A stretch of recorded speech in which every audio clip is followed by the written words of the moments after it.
Los temas de la noche. Desde hace décadas el conflicto entre Israel y Palestina, el conflicto en Medio Oriente, es tema de discusión pública en Estados Unidos.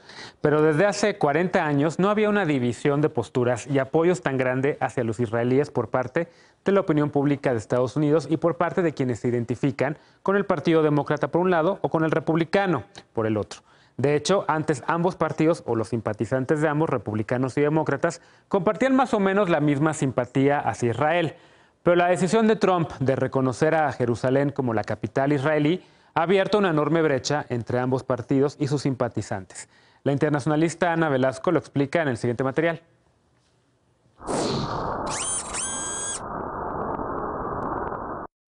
But I would love to be a mediator or an arbitrator or a facilitator, and we will get this done. Donald Trump no ha conseguido el acuerdo definitivo de paz que prometió entre Israel y Palestina, pero sus decisiones sí han conseguido aumentar la distancia entre demócratas y republicanos.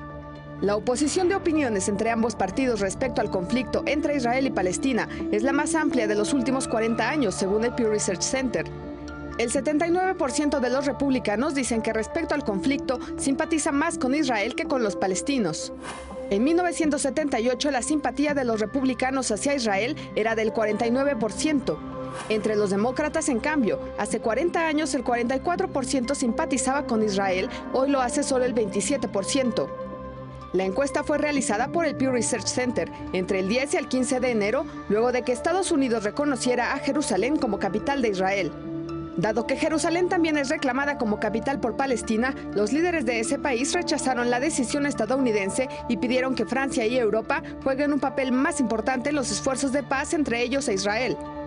Mahmoud Abbas, el representante de la autoridad palestina, declaró que ya no aceptarán ningún plan de paz propuesto por Estados Unidos por considerarlo un mediador deshonesto. Luego de nombrar a su yerno y asesor Jared Kushner como enviado especial para las negociaciones en Medio Oriente hace un año, la administración Trump no ha presentado un plan específico para alcanzar la paz y el reconocimiento de Jerusalén, según analistas, complica más esa posibilidad. Tradicionalmente, la postura oficial de las administraciones estadounidenses era que la pertenencia de Jerusalén era un punto más a discutirse en las negociaciones entre israelíes y palestinos. Pero 73% de los votantes republicanos evalúa positivamente las políticas de Trump en esa región por considerar que hacen un balance justo entre israelíes y palestinos.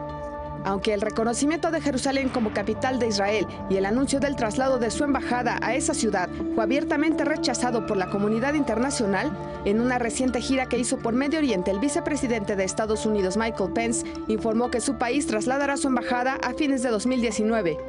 Pence, ferviente evangélico, es considerado la figura clave tras la decisión de Trump, pues reconocer a Israel fue una de las promesas más importantes que hizo a la comunidad evangélica.